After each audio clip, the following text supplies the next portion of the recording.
Bonjour à toutes et à tous, bienvenue dans votre capsule hebdomadaire. Cette semaine, on traite un article du journal électronique Les Affaires. Nous allons parler du certificat de localisation. Devons-nous commander un nouveau certificat de localisation lors de la vente d'une propriété? Donc, que nous dit l'article de Charles Poulain dans le journal Les Affaires? Première des choses, on met la table, vous mettez votre propriété en vente.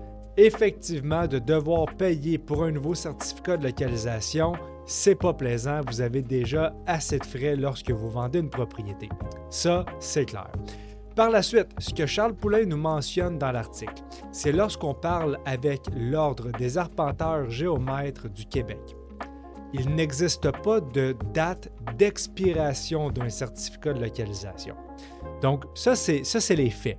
Par contre, quand on est sur le terrain, quand on regarde une transaction immobilière, premier élément, lorsque votre propriété a quoi que ce soit de changé, à vue de vol d'oiseau, c'est-à-dire qu'il ne représente plus l'état actuel des lieux. Votre certificat ne représente plus l'état actuel des lieux, vous devez produire un nouveau certificat de localisation, qu'il date d'1 an, 5 ans, 10 ans ou plus.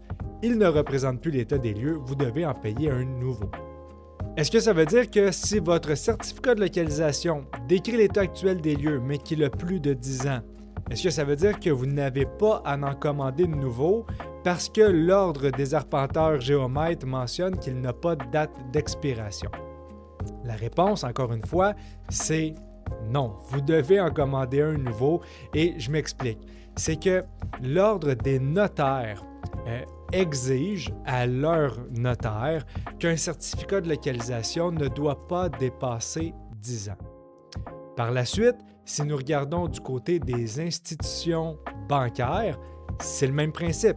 Tout le monde est aligné que dès qu'un certificat a plus de 10 ans, on doit en commander un nouveau, ou bien, s'il ne représente pas l'état actuel des lieux, on doit en commander un nouveau aussi. Donc, d'un côté, les arpenteurs géomètres nous mentionnent non, ce n'est pas une règle écrite, mais de l'autre côté, c'est officieux que dès qu'on a plus de 10 ans ou que ça ne représente pas l'état actuel des lieux, on doit en commander un nouveau. Faisons une petite mise en situation très rapide avant de terminer. Vous arrivez chez le notaire, votre certificat de localisation n'est pas prêt ou vous avez choisi de ne pas en faire. Alors, qu'est-ce qui peut arriver? Il y a de très, très fortes chances que le notaire choisisse soit de reporter la transaction, dans des cas plus extrêmes, d'annuler la transaction.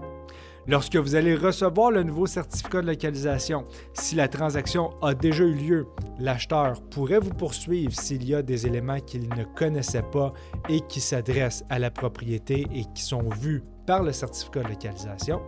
Et si la transaction n'a pas encore eu lieu et que de nouveaux éléments comme ça sortent dans le certificat de localisation, l'acheteur pourrait choisir jusqu'à renégocier, voire même annuler la transaction parce qu'il y a des nouveaux éléments qui sont sortis dans votre certificat de localisation. Alors, à toutes et à tous, je vous remercie encore une fois pour votre écoute et je vous dis à la semaine prochaine.